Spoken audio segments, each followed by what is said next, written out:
Hello viewers, today we are going to discuss about matching in graphs. In this class, we will discuss the concept of matching, perfect matching, maximum matching, M alternating path, M augmenting path, K factorable, some theorems and problems. Now we are going to learn about matching in graphs.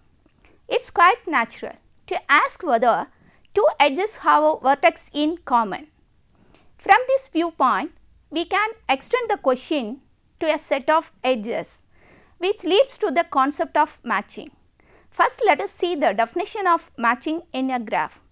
Matching is nothing but a collection of edges which are independent. That is, if no two edges in the sets are adjacent, the two ends of an edge in a matching M are said to be matched under M. For example, let us consider the graph G with 5 vertices V1, V2, V3, V4 and V5. In this graph, the edge set E3, E5 make a matching, that is we represent as M1. M1 is equals to set of all edges E3 and E5. In any graph, we have so many number of matchings. Next, we consider the edge set E1 and E3, which is also a matching. Next, the edge set E1 and E4, which is also form a matching. Suppose we construct the edge set E1 and E2, which is not a matching because these two edges incident with a common vertex V1. Next, let us see the definition of an M saturated vertex in a graph.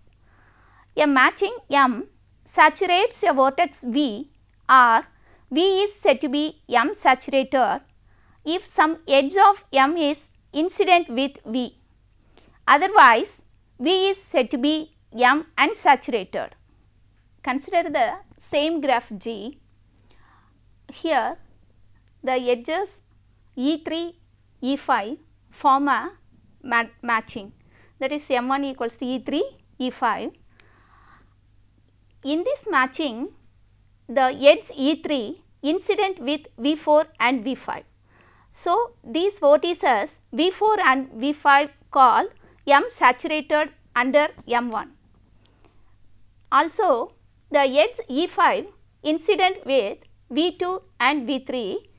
So, these two vertices V3 and V5 are called M saturated, but here V1 is not incident with these two edges. So, it is M unsaturated. Similarly, we have some other matching M2. Here the edge set E1 and E3, E1 incident with V1, V2 and E3 incident with V4, V5. So, the vertices V1, V2, V4, V5 are M saturated under M2, but here the vertex V3 does not incident with any other edges with respect to M2. So, this vertex V3 is M unsaturated with respect to M2. Next, let us see the definition of perfect matching in a graph. If each vertex of G is M saturated, then the matching M is called a perfect matching. Next, let us move on to an example. There are 11 vertices. Here the edge E1, E12 and E4, E11 form a matching. This matching is perfect because these edges incident all the vertices of this graph G. Next, some other matching we consider M1. M1 is equals to E1, E4, E11 and E12. This is also a perfect matching. Some other perfect matchings are in this graph.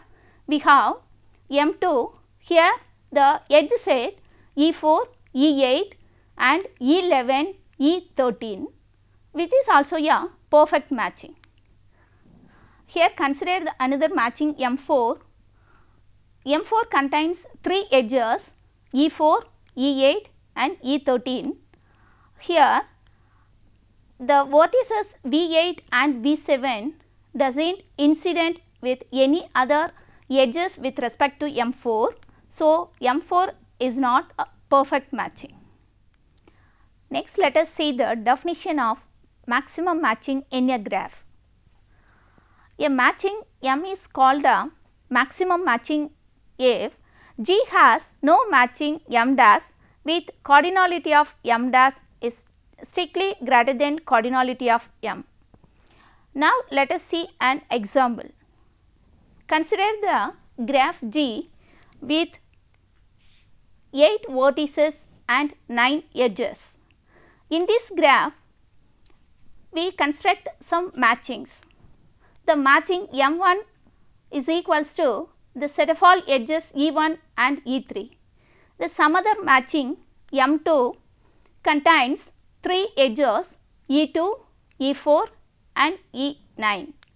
Also, the another matching M3 is equals to E1, E3 and E9 also. Now, we check any other matching which contains 4 edges. Suppose we take the edge E1, this edge incident with V8. Here remaining 5 edges E2, E6, E7, E8 and E5 is also incident with the same vertex V8.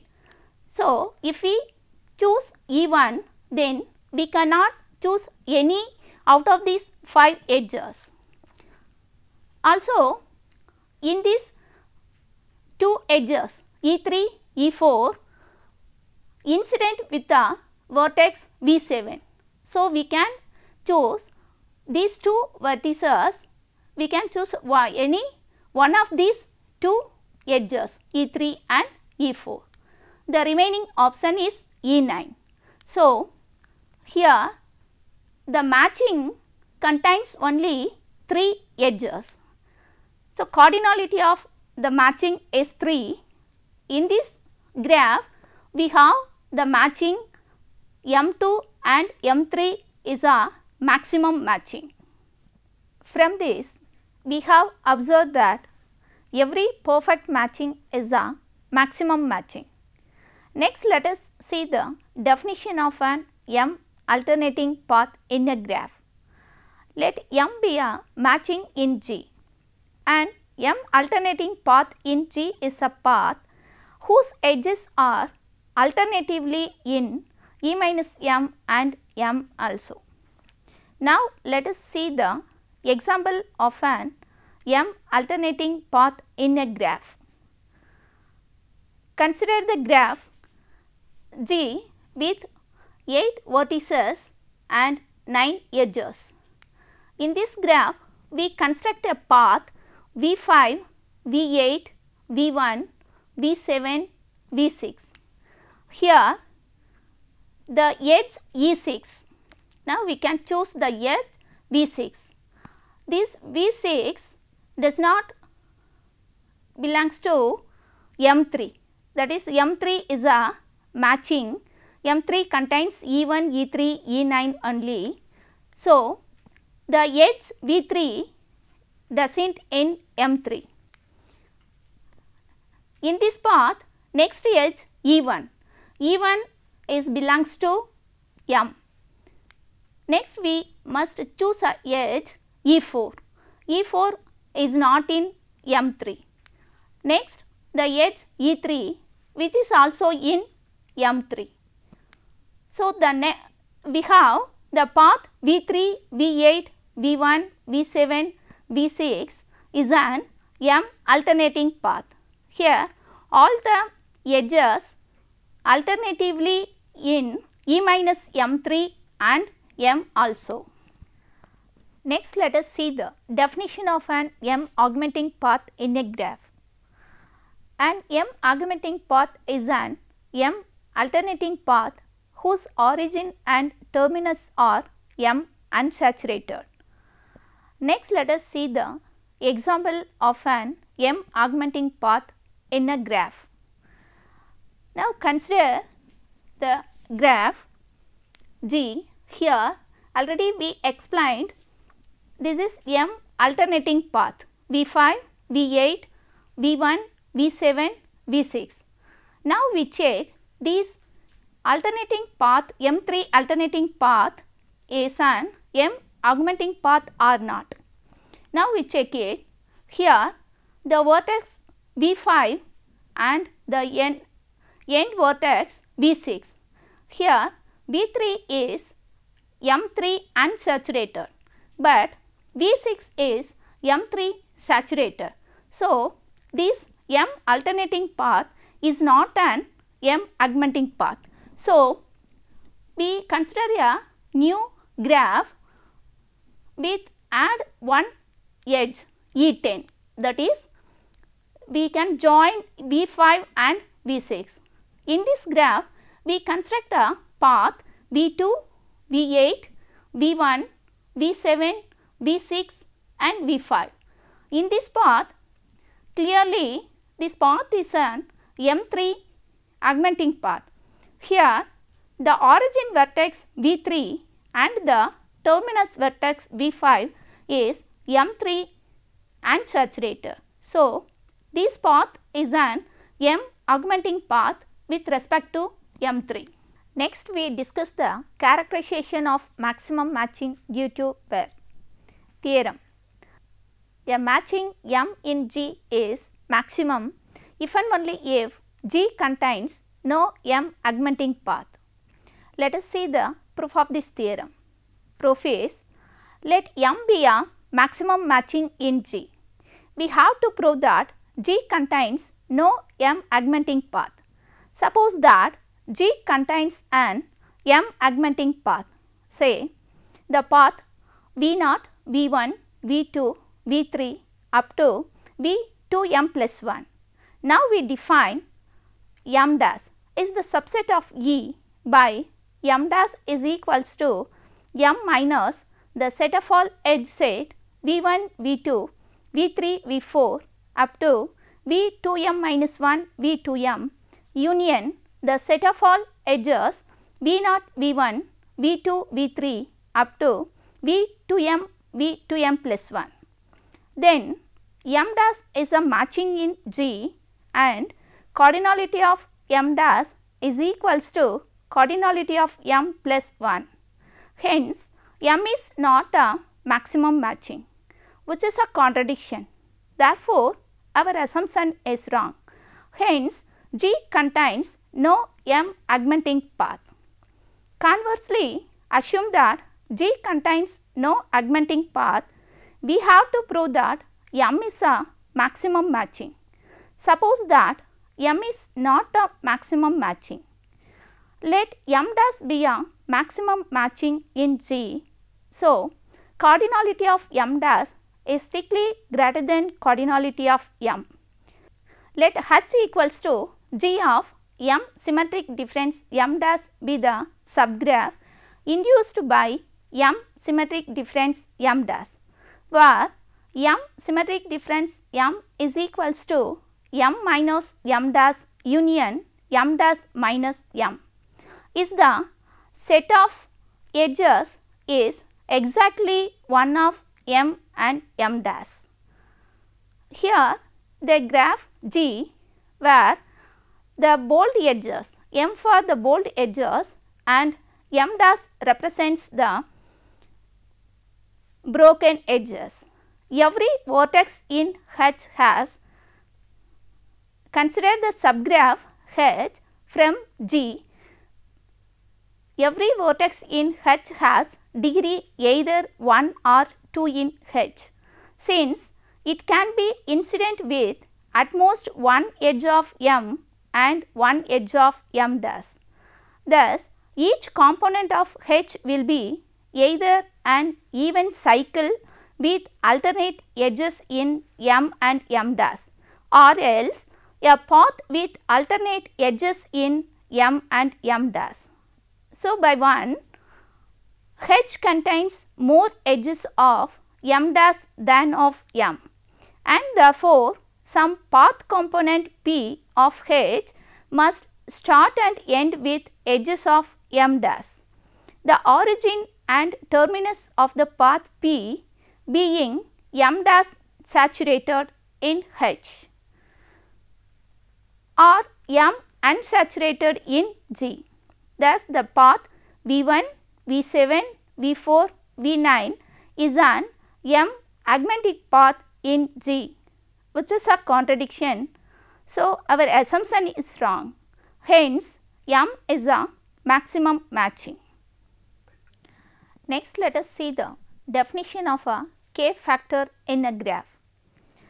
A K factor of G is a K regular spanning subgraph of G. Now, let us see the definition of K factorable graph.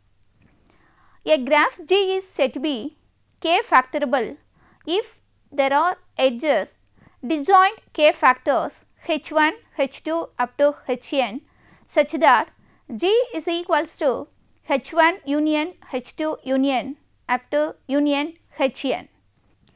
Next, let us see examples of 1 factorable and 2 factorable graphs. Consider the graph cycle with 4 vertices. In this graph, split into 4 subgraphs H1, H2, H3 and H4. Here, all the vertices of this H of degree 1. Next, we consider the graph, complete graph with 5 vertices K5. K5 is 2 factorable. K5 split into 2 subgraphs H1 and H2. Here all the vertices of H1 and H2 is of degree 2. The union of H1 and H2, we have the graph G. Next, the following theorem provides a characterization of graphs containing a 1 factor. Theorem is a graph G contains a 1 factor if and only if K naught of G minus S is less than or equals to cardinality of S for every proper subset S of V of G, where K naught of G for the number of odd components of a graph G. Next, let us see some problems. The first problem is, for what value of n does the complete graph K n has a perfect matching? The solution of the problem is, any graph with odd number of vertices has no perfect matching. Let n be even and let V of K n is equals to set of all vertices V1, V2 up to Vn. Then the edge set V1, V2, V3, V4 up to Vn minus 1 Vn is a perfect matching. Hence, Kn has a perfect matching if and only if n is even. Next problem is, find the number of perfect matchings in the complete bipartite graph with n vertices, that is K n comma n. Let us see the solution of this problem. The solution is, let x comma y be the bipartition of K n comma n with x equals to set of all vertices x1, x2 up to xn and y is equals to set of all vertices y1, y2 up to yn. Any perfect matching in K n comma n saturates every vertex of x. Now, the vertex x1 can be saturated in n ways by choosing any number of edges x1 y1, x1 y2 up to x1 yn. After saturating vertex x1, the vertex x2 can be saturated in n minus 1 ways. Proceeding like this, the vertex xn minus 1 can be saturated in 2 ways and the vertex xn can be saturated in 1 way. Hence, the number of perfect matching in Kn, n is equals to n into n minus 1 into n minus 2 into up to 2 into 1, which is equals to n factorial. The next problem is, as a result of doing well on exam, 6 students Ashley A, Bruce, Charles, Dine, Elec and Faith have earned the right to receive a complimentary textbook in either algebra, calculus, differential equations, geometry, history of mathematics, programming or topology. There is only one book on each of these subjects. The preferences of the students are: A preferred DHT, B preferred GPT, C preferred AGH, D preferred HPT, E preferred ACD, F preferred CDP. Can each of the students receive a book he or she likes? Solution of this problem. This problem can be modeled by the bipartite graph G given in the following figure. In this figure, the partite sets U represents as A, B, C, D, E and F, and the set W is equals to A, C, D, G, H, P, T, that is the set of all books. A vertex U in U is joined to a vertex W in W. If you have earned the right to receive the corresponding complementary textbook, the problem is if G contains a matching with 6 edges. Such a matching does exist as shown in the figure B, in which 6 of the 7 books can be paired off with the 6 students. The next problem is 7 seniors Ben, Don, Felix, June, Him, Lyle and Maria are looking for positions after they graduate. The University Placement Office has posted open position for an accountant, consultant, editor, programmer, reporter, secretary and teacher. Each of the 7 students has applied for some of these positions. B applied C and E. D applied 5 positions. F applied 2 positions. J applied 3 positions. K applied 4 positions. L applied 2 positions and M applied 4 positions. Is it possible for each student to be hired for a job for which he or she has applied? The solution of the problem is, this situation can be modeled by the bipartite graph G as given in the following figure, with one partite of the set U can be represented as the students and the other part W represents as the positions. A vertex U in U is joined to a vertex W in W if U has applied for position W. Here the graph G represented as a bipartite graph. In this graph, we construct the matching. It is considered as this figure. The answer to this question is no, as Ben, Felix, June and Lyle have only applied for some or all the positions of consultant, editor and reporter.